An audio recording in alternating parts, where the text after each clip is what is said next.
Standing in the four corners of each end zone is a fluorescent orange beacon, 18 inches high by 4 inches wide, with eyes of its own.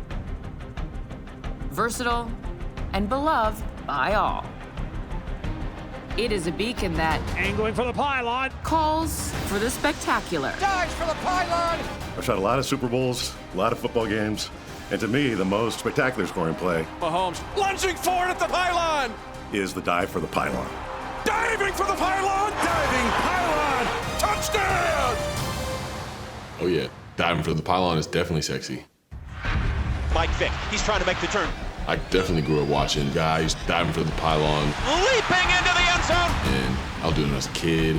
Oh, baby, what a play. Where I was like, I'm diving, like, got to. That was my signature move, was the pylon. I realized that the ball just has to get to the pylon. Williams dives, the designated diver is in. You can smell it. Ricky going to the corner.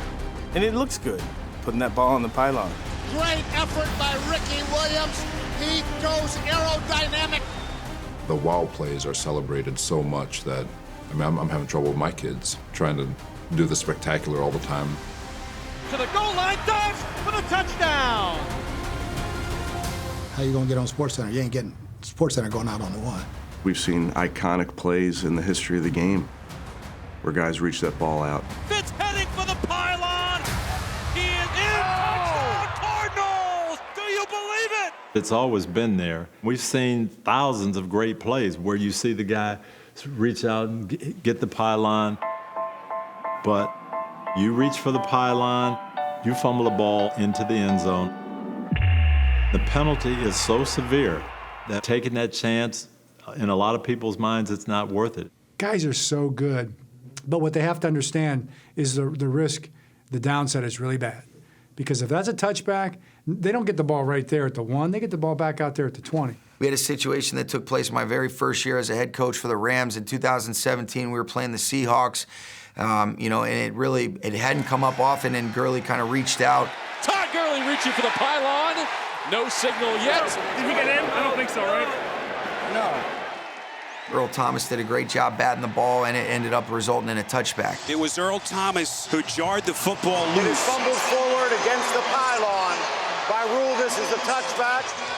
It will be Seattle's ball, 1st and 10. So from that point on, we made a huge emphasis on we never reach out unless it's 4th down, and we kind of learned that and really started emphasizing that.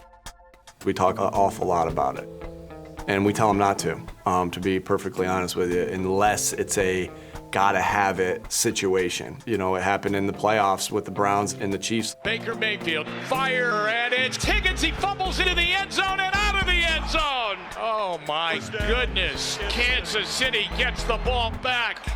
Unbelievable. Guys are just trying to win. They're trying to do everything they can to help their team. But at the end of the day, we've got more plays that score touchdowns. And there's nothing we can do if we fumble the ball through the end zone. 180, what's on? Even when the pylon reach works out perfectly. Tannehill dives for the end zone.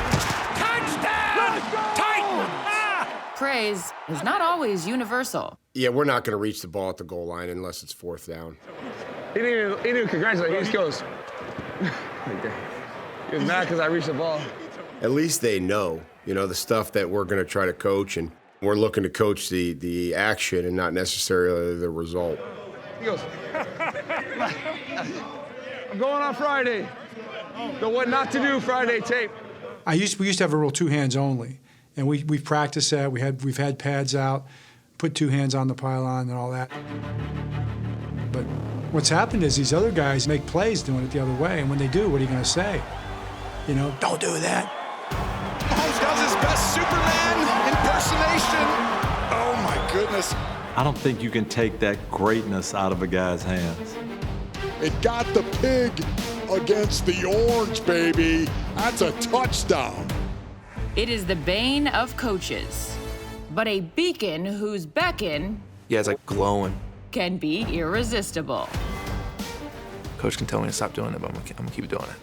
That play against Tampa during the playoffs, it might be the play that kept me in the league. So thanks for those pylons. It's definitely a bucket list football play of mine to hit the pylon. Of course it is.